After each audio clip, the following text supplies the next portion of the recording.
राधे राधे, जय श्री कृष्णा, जय श्री श्याम। मेरे YouTube चैनल पर आपका बहुत बहुत स्वागत है, बहुत बहुत अभिनंदन है। तो फागुन मास चल रहा है। फागुन मास में रविवार का दिन 2024 में रविवार का दिन बड़ा ही शुभ माना जाता है। और इस दिन अगर रविवार की कथा सुने तो वो सभी फलों को देने वाली होती है और ये सूर्य देव को अर्पण होती है। तो अगर मेरे चैनल पर नए आए हैं तो कथा प्रारंभ होने से पहले कृपया लाइक सब्सक्राइब कर लें। तो कथा इस प्रकार है कि सूरजमुख की माँ और बीबी दोनों रहा करती थी। सूरज में आधा धन तो प्रजा में बांटा करता था और आधा धन अपनी माँ और बीबी को दे दिया करता था। उसकी माँ और बीबी घर में कुछ काम धंधा नहीं करती थी और ना ही पूजा पाठ किया करती थी। धीरे धीरे उनका धन खत्म हो गया। घर में खाने के दाने ना रहे और ना ही पहनने को कपड़े रहे। तब दोनों सास बहू फटे हाल और सूरजमुख के दरबार में पहुंच जाती हैं। सूरजमुख के पहरेदार सूरजमुख के पास आए और कहने लगे, राजा जी, आपकी माँ और बीबी दोनों दरबार में आई हुई हैं। तो सूरजमुख कहता है कि उनकी हालत कैसी है, कि उनकी हालत बहुत ही खराब है। सूरजमुख ने विचार किया कि मैं आधा धन तो प्रजा में बांटता हूँ व आधा धन अपनी पत्नी और माँ को देता हूँ, फिर भी इनकी हालत ऐसी क्यों हुई। तब पहरेदारों से कहा कि उन्हें मेरे पास भेजो। तब सूरजमुख की माँ और पत्नी आती हैं। माँ कहती है, बेटा, हमारा धन तो खत्म हो गया। हमारे पास ना तो खाना है, ना ही पहनने के लिए कपड़े, कुछ भी नहीं है। तब सूरजमुख अपनी पत्नी और माँ से कहता है कि मैं आधा धन तो प्रजा को देता हूँ और आधा आप लोगों को देता हूँ। प्रजा तो इतनी सुखी है और आप लोगों की हालत ऐसी क्यों है। तब सूरजमुख उनको 5 गिट्टे देता है और कहता है कि आप लोग एक नियम बना लो। आपकी बहू रोज 5 घरों में जाकर एक एक के साथ गिट्टे खेलकर आए और घर में कुछ काम काज करे।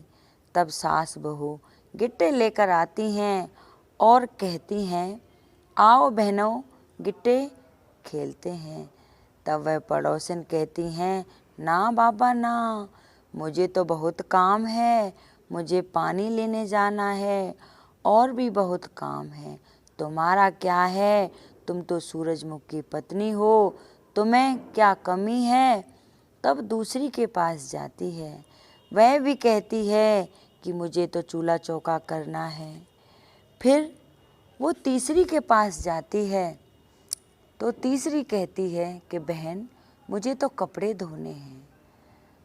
चौथी के पास जाती है तो चौथी कहती है, मुझे तो पूजा पाठ करना है। और फिर वह 5वीं के पास जाती है तो 5वीं कहती है, मुझे तो खाना बनाना है, सफाई करनी है। इसी प्रकार दिन ढल जाता है और उनके साथ कोई गिट्टे नहीं खेलती। वह निराश होकर आती है। तब उसकी सास पूछती है कि बहू, खेल आई गिट्टे। तब वह कहती है, नहीं माताजी, मेरे साथ गिट्टे खेलने का किसी के पास समय नहीं था। तब सास बहू विचार करती हैं कि क्यों ना हम भी सबकी तरह सुबह उठकर काम धंधा करें।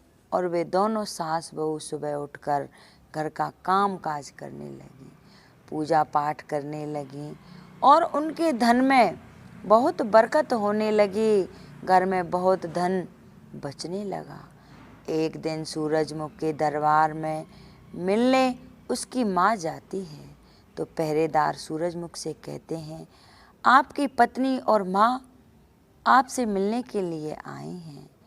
उन्होंने सूरजमुख पूछते हैं कि कैसे हाल में आई हैं, तो पहरेदार कहते हैं उन्होंने बहुत ही कीमती वस्त्र पहने हुए हैं।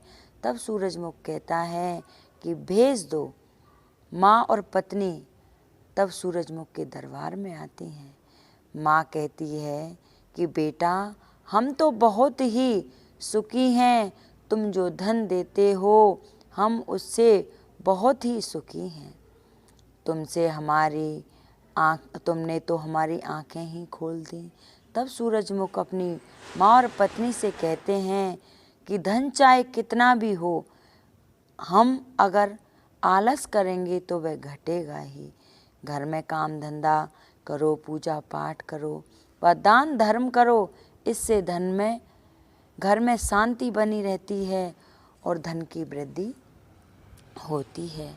तो इससे हमें एक सीख मिलती है कि हर स्त्री को सुबह उठकर नहाना धोना चाहिए और काम काज करने चाहिए। अगर हम घर की साफ सफाई काम धंधे करेंगे, सूरज को जल देंगे, तुलसी माता में जल चढ़ाएंगे, तो हमारे घर में दिन दूनी रात चौगुनी बरकत होगी। और अगर आलस ही करते रहेंगे तो बचा कुचा धन भी नष्ट हो जाता है। तो ये सूर्य देव की कहानी थी। अगर किसी को अच्छी लगी हो तो कृपया लाइक सब्सक्राइब करें, कमेंट में लिख के जय सूर्य भगवान की जरूर भेजें। बोल सूर्य महाराज की जय, बोल सूर्य देव भगवान की जय, बोल सूरज महाराज की जय। कहते ना, धन तो बढ़ता है लेकिन हम उसका उपयोग करेंगे तो ही वो बढ़ेगा, अगर उसका गलत उपयोग करेंगे तो वो घट जाता है।